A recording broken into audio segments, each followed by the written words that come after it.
Hello guys, এখন আমরা কৃষ্ণকালী মায়ের কাছে যাচ্ছি।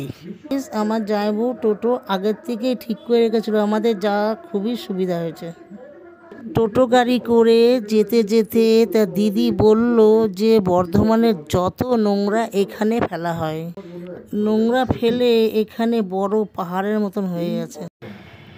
টোটো গাড়ি থেকে নেমে মায়ের মন্দিরের দিকে যেতে এক ভদ্রলোক বলে যে মায়ের ব্যাঙ্গালোর থেকে এক ভদ্রলোক এসে মায়ের এখানে ভালো হয়, তাই মাকে মন্দিরের জন্য এই 5 বিঘা জমি তাকে মায়ের মন্দিরের জন্য দিয়েছে এবং আরও দর্শক বিন্দুদের সুবিধার জন্য। আমরা 4টের সময় এসে লাইনে দাঁড়িয়ে অনেক সময় দাঁড়িয়ে তারপরে মা নিজে এসে আমাদের লাইনে ত্রিশূল দিয়ে আমাদের স্পর্শ করেছে। আপনারাই দেখুন, মা আমাদের ত্রিশূল মাথায় ছুঁয়ে দিচ্ছে। মায়ের থানের থেকে বেরিয়ে এসে আমরা ওখানে ফটো কিনছি, আর তাদের মুখের ঘটনাগুলো আপনারা শুনুন।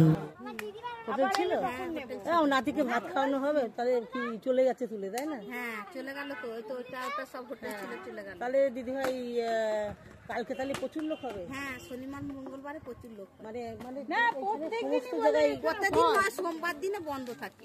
তাই প্রতিদিনই হয়, শনি মঙ্গলবারে খুব বেশি হয় আর কি। মানে এইসব গ্যালারি সব ভরে যায়, ছবি তুলে নিয়ে এই গ্যালারি সমস্ত ভরে যায়, তাই না? মা এখানে কতদিন এসেছে দিদিভাই? 3-4 মাস হলো এসেছে। 3-4 মাস। আমি শুনলাম মায়ের এই জায়গাটা নাকি এক ভদ্রলোক কিনে দিয়েছে। হ্যাঁ, কবে এখানে দাও? হ্যাঁ ঠাকুর মন্দির টন্দির তৈরি হবে। 5 বিঘা না কিছু কম, 5 বিঘার কিছু আর কি।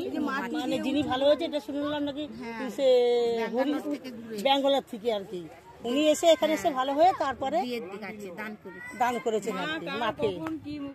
আমাদের টোটোকে এখন ফোন করে ডাকলাম, তা আমাদের টোটো চলে আসছে, আমরা এবার বেরিয়ে যাচ্ছি।